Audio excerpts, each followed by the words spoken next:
You all at my YouTube channel Study Time with SK. Hello, this is Sonali Kumari और इस video में हम बात करने वाले हैं FST1 के MCQ questions from question number 541 to question number 560.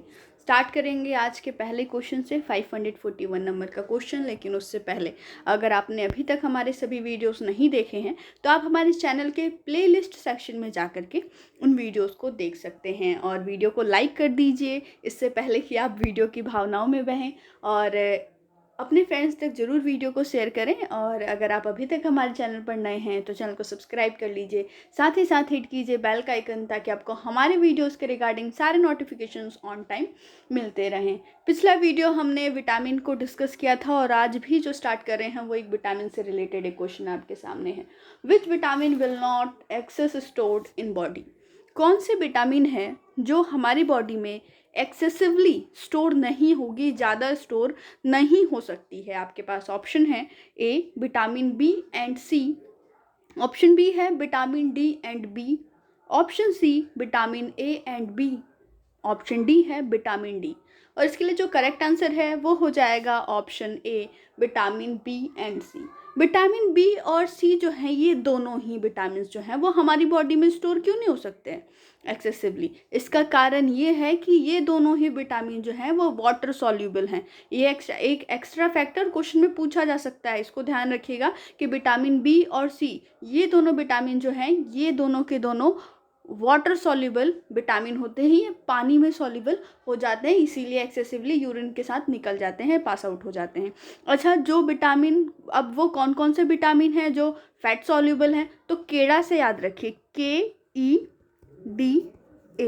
ये वो 4 विटामिन हैं जो फैट सॉल्युबल होते हैं. विटामिन के, vitamin E, vitamin D and vitamin A. ये चारों के चारों जो विटामिन हैं ये फैट सॉल्युबल हैं. वहीं पर विटामिन बी और सी वाटर सॉल्युबल विटामिन होते हैं. आगे 542 नंबर का क्वेश्चन है. Required for making haemoglobin in blood. Blood में हीमोग्लोबिन बनाने के लिए रिक्वायर्ड है. आपके पास ऑप्शन है ए मैग्नीशियम, बी आयरन, सी आयोडीन, सी फ्लोरीन. ये डी होगा फ्लोरीन. इसके लिए जो करेक्ट आंसर है वो हो जाएगा ऑप्शन बी आयरन. और आपको पता है आयरन की कमी से एनीमिया होता है. 543 नंबर का question. Consumption of water mixed with dash results in lustreless, stained teeth and weakened enamel. किस वाटर के कंजम्पशन से आपके जो दांत हैं वो स्टेन्ड हो जाएंगे, लस्टरलेस हो जाएंगे और जो इनेमल है वो वीक हो जाएगा. आपके पास ऑप्शन है A fluorine, B chlorine, C sodium और डी है मिनरल. आपके पास यहाँ पर जो ऑप्शंस हैं उनमें से जो करेक्ट ऑप्शन है वो हो जाएगा ऑप्शन ए फ्लोरीन. जब भी एक्सेसिव अमाउंट में फ्लोरीन वाटर में प्रेजेंट हो तो इससे ये सारी चीज़ें होने लगती हैं. अच्छा, कहाँ कहाँ के पानी में ये चीज़ है तो ये मैं आपको बता देती हूँ यहाँ पर कि आंध्र प्रदेश और पंजाब, इन दोनों जगहों का जो वाटर है उसमें फ्लोरीन की मात्रा कई जगहों पर ज़्यादा है, जिसके कारण जो दांत है वो लस्टरलेस और स्टेन्ड हो जाते हैं.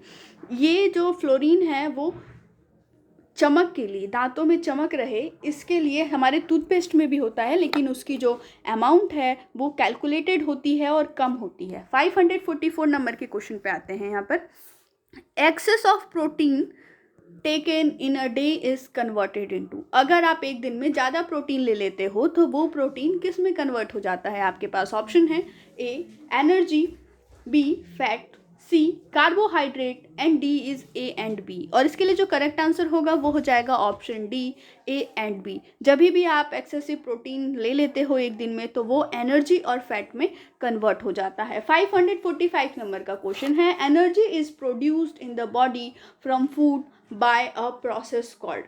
किस प्रोसेस के थ्रू फूड से हमारी बॉडी के अंदर एनर्जी प्रोड्यूस होता है, वो प्रोसेस होता है मेटाबॉलिज्म. ऑप्शन डी यहाँ पर करेक्ट हो जाएगा. ठीक है, आगे बढ़ेंगे अगले क्वेश्चन की तरफ. 546 नंबर का क्वेश्चन है यहाँ पर. Leucoderma is a disease related to. Leucoderma नाम की एक डिजीज, और ये डिजीज किससे रिलेटेड है ये आपको बताना है. आपके पास ऑप्शन है ए स्किन, बी लंग्स, सी हार्ट और डी है टीथ. और इसके लिए जो करेक्ट आंसर होगा वो हो जाएगा ऑप्शन ए स्किन। जो ल्यूकोडर्मा नाम की बीमारी है इसके अंदर वाइट पैचेस हो जाते हैं स्किन के ऊपर। आगे 547 नंबर का क्वेश्चन है, बंगाल ग्राम दाल इज एडल्टर्ड। जो चने की दाल होती है उसको किस चीज़ से एडल्टर्ड किया जाता है, उसके अंदर किस चीज़ का मिलावट किया जाता है? आपके पास ऑप्शन है ए मैंटनिल येलो, खिसारी दाल, आर्जिमोन ऑयल और पपाया सीड। और इसके लिए जो करेक्ट आंसर होगा वो हो जाएगा ऑप्शन बी खेसारी दाल। ग्राम दाल में खिसारी का दाल मिला दिया जाता है और ये एडल्ट्रेशन का एक प्रोसेस है। मेंटाइल येलो कहाँ पर यूज़ किया जाता है, तो ये भी बहुत ही इंपॉर्टेंट है और अब मैं आपको बता रही हूँ, उन्हें याद कर लीजिएगा।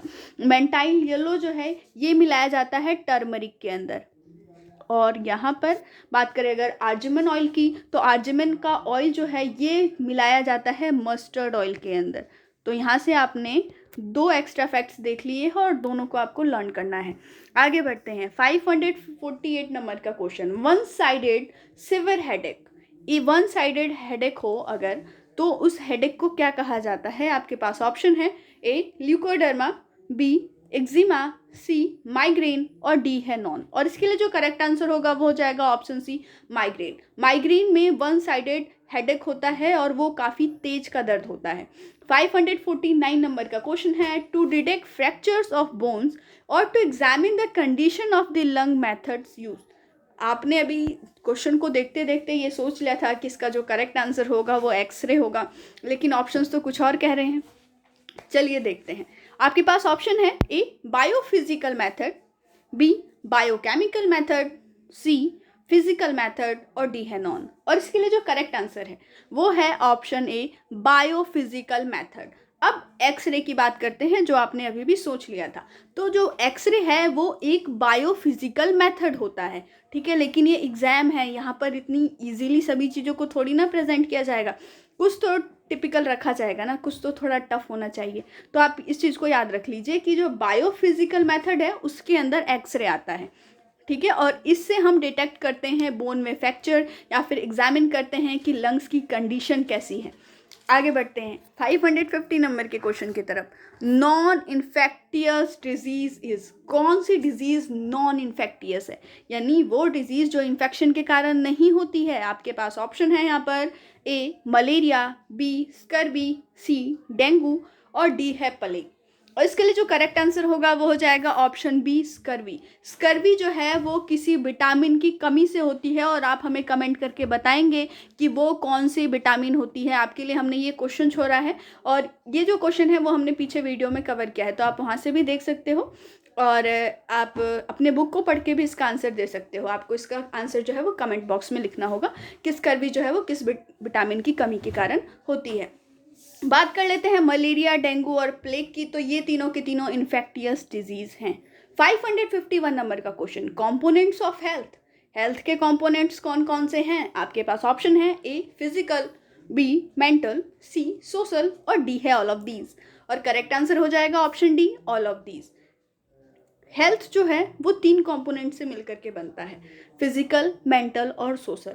एक व्यक्ति तभी स्वस्थ माना जाता है, तभी हेल्दी माना जाता है जब वो फिजिकली, मेंटली और सोशली तीनों तरीके से स्वस्थ हो, तीनों तरीके से स्ट्रेस फ्री हो।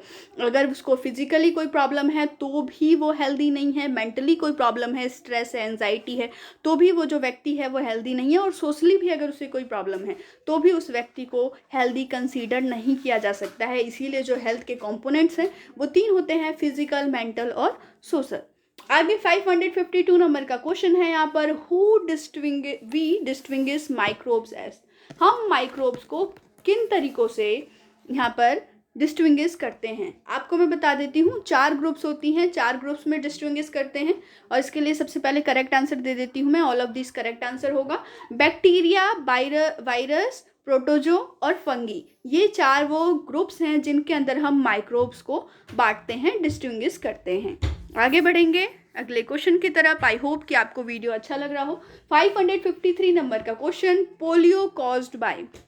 पोलियो किस कारण से होता है ये आपको बताना है, बहुत ही इंपॉर्टेंट और सभी को पता होता है इसका आंसर एक्चुअली। आपके पास ऑप्शन है A bacteria, B virus, C fungi, D none. Correct answer हो जाएगा ऑप्शन बी वायरस। 554 नंबर का क्वेश्चन है, बैक्टीरिया रिप्रोड्यूस्ड बाय, बैक्टीरिया का प्रजनन किस प्रकार से होता है ये आपको बताना है। आपके पास ऑप्शन है A fusion, B fission, C both, D none. Correct answer हो जाएगा option B fission. 555 VIP number का question 555, disease which are present from birth, जो डिजीज बर्थ से ही प्रेजेंट हो, जन्म से ही हो, उन डिजीज को क्या कहा जाता है। आपके पास यहाँ पर ऑप्शन है A congenital disease, B infectious disease, C non infectious disease और डी है नॉन। करेक्ट आंसर हो जाएगा ऑप्शन ए कॉन्जेनिटल डिजीज, वो डिजीज जो जन्म से ही किसी मनुष्य के अंदर, किसी भी इंसान के अंदर अगर प्रेजेंट है तो उन डिजीज़ को हम कॉन्जेनिटल डिजीज़ कहते हैं। आगे 556 नंबर का question, WBCs produce dash which neutralises the toxin, WBC क्या प्रोड्यूस करता है जिससे जो टॉक्सिन है वो न्यूट्रलाइज हो जाए। आपके पास ऑप्शन है ए इन्वेडर्स, बी एंटीबॉडीज, सी एंटीबायोटिक्स और डी है एनगल्फिंग। और इसके लिए जो करेक्ट ऑप्शन होगा वो हो जाएगा ऑप्शन बी एंटीबॉडीज। जो WBC है वो किसी भी टॉक्सिन के अगेंस्ट एंटीबॉडी को प्रेजेंट करता है, उसको प्रोड्यूस करता है। आगे बढ़ेंगे अगले क्वेश्चन की तरफ। यहाँ पर आपके पास अगला क्वेश्चन है 557, artificial humanisation done through, artificial humanisation किस तरीके से किया जाता है ये आपको बताना है। आपके पास ऑप्शन है ए पिल्स, बी सर्जरी, सी वैक्सीनेशन और डी है नॉन। और इसके लिए जो करेक्ट आंसर होगा वो जाएगा ऑप्शन सी वैक्सीनेशन के थ्रू आर्टिफिशियल इम्यूनाइजेशन किया जाता है। ये एक प्रक्रिया है जिसके अंदर डेड या जो कमज़ोर हों वो बैक्टीरिया बॉडी के अंदर इंट्रोड्यूस की जाती हैं किसी भी बीमारी के अगेंस्ट, जिससे क्या होता है कि जो हमारी बॉडी है, जो WBC है, वो पहले से ही उसके लिए तैयार हो जाए, एंटीबॉडी उसके अगेंस्ट पहले से ही हमारे बॉडी में प्रोड्यूस हो जाए, ताकि जब वो बैक्टीरिया हमारे पास आए, जो हमारी बॉडी में अगर वो इंट्रोड्यूस्ड हो बैक्टीरिया, तो जो हमारा WBC है उसके साथ फाइट कर सके और हम हेल्दी रह सकें। 558 नंबर का question, full form of HIV का आपको यहाँ पर फुल फॉर्म बताना है। आपके पास ऑप्शन है और जो करेक्ट ऑप्शन है वो हो जाएगा option a human immuno deficiency virus जो होती है वो HIV का फुल फॉर्म है, और एड्स जो है वो HIV वायरस के कारण ही होती है। आपको दोनों बातें याद रखनी है। आगे 559 नंबर का क्वेश्चन है आज के वीडियो का सेकेंड लास्ट क्वेश्चन, एड्स का फुल फॉर्म आपको बताना है। आपके पास यहाँ पर ऑप्शंस हैं आपकी स्क्रीन पर, और इसके लिए जो करेक्ट आंसर होगा वो हो जाएगा option B acquired immuno disease.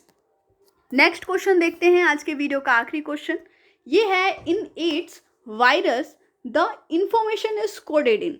अभी थोड़ा सा बात करते हैं एक्स्ट्रा फैक्ट की यहाँ पर, कि कोई भी अगर वायरस है तो उसका जो इन्फॉर्मेशन है वो दो जगहों पर कोडेड होता है, एक होता है DNA में, दूसरा होता है RNA में। ठीक है, अब यहाँ पर ये कहा जा रहा है कि जो एड्स का वायरस है उसका इन्फॉर्मेशन कहाँ पे कोड होता है। आपके पास ऑप्शन है ए DNA, बी RNA, सी सेल और डी है ऑल ऑफ दीज। और इसके लिए जो करेक्ट आंसर होगा वो हो जाएगा ऑप्शन बी RNA। इसका जो एड्स के वायरस का जो इन्फॉर्मेशन है वो कोड होता है RNA के अंदर, इसीलिए इसे रेट्रोवायरस भी कहा जाता है। एड्स के वायरस को रेट्रोवायरसेस कहा जाता है। जिन भी वायरस के अंदर अगर उनके RNA में इंफॉर्मेशन कोड है तो वो रेट्रोवायरस होते हैं। चलिए, तो ये तो था आज का वीडियो जहां पर आपने 541 टू क्वेश्चन नंबर 560 देखा। तब तक के लिए स्टे ट्यून। जय हिंद, जय भारत।